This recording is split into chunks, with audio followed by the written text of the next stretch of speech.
I'll read this. It says, my next question is, couldn't God ban slavery in Old Testament times, or was God's law to restrict evil his way of abolishing slavery? That's an interesting question. Yeah, it is an interesting question.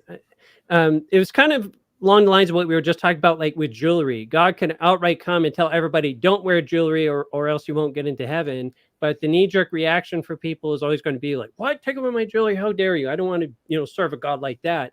So God knows how humans are. And he knows we have to be coaxed very slowly and go at a slow pace. And imagine now not just trying to change an individual, but trying to change an entire people, an entire culture, entire planet.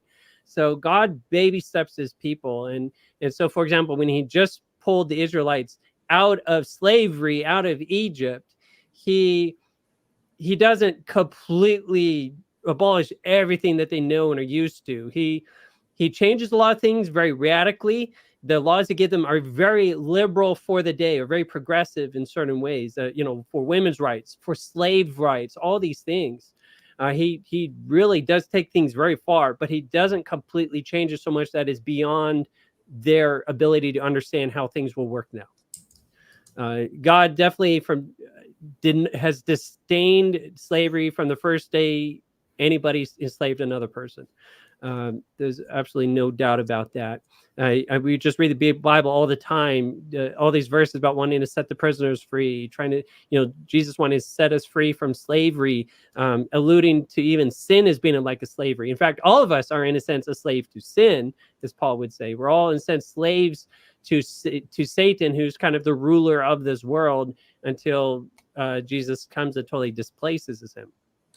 So we don't realize it, but we all are under, in a sense of slavery.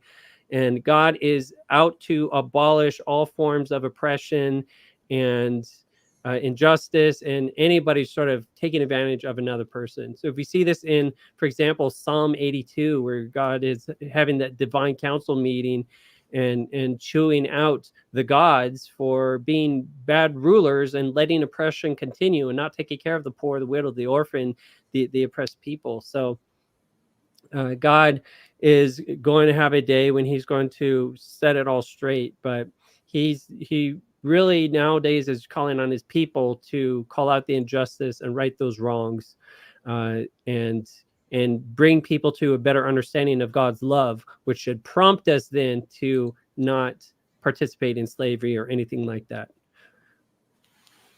So, Tina, did you have thoughts you want to share? Yeah, I mean, the only thought I have, I know like the Old Testament, there's this system of, servanthood, but like if you look at the Old Testament, like when I just looked it up as far as like slave, like I don't see that in the law of Moses. It's more like hired servant, and like Moses was a servant of the Lord. And I'm not saying, I know that there was like a system of people being, working off a loan, people working off a debt, things like that. But I really feel it's a very different system. God, God is very fair and just, and he wouldn't, instill something or, ever promote what we understand slavery to be, was oppressive, what they saw in Egypt. God didn't bring them out of that to have another system of oppression. In fact, told them to reminded them, don't forget that you were once slaves in Egypt. Exactly. And don't treat people that way. Yeah. When he reiterates the 10 commandments in Deuteronomy chapter 5, I believe, he says, remember that you were also a slave in Egypt. So don't treat people, don't take advantage of people who are vulnerable, because you yourself were vulnerable too, and you're oppressed, and we are not ever to treat people that way. And so, yeah, I don't see, definitely, a system of oppression God does not condone by any means, shape, or form. So, yeah, I hope that kind of answers your question. I can't help but also think of a really beautiful verse in Philemon.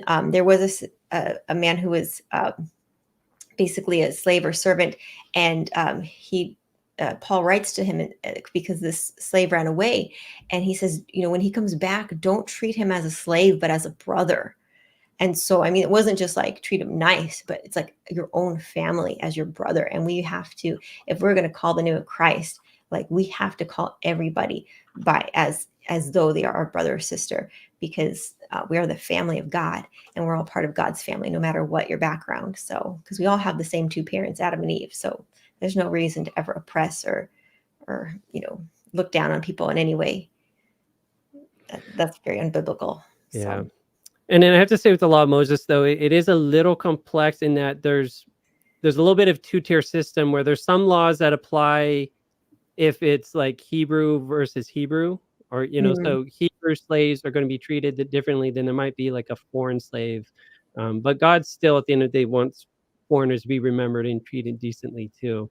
There's an interesting story in Joshua, Joshua chapter 9, about a certain group of people of Gibeon who, when Joshua's going through and conquering, they start panicking, and they pretend to be these foreigners from far away and say, "Hey, mhm, let's make a treaty," when in fact they were just nearby in these towns that are starting to get conquered in the land of Canaan.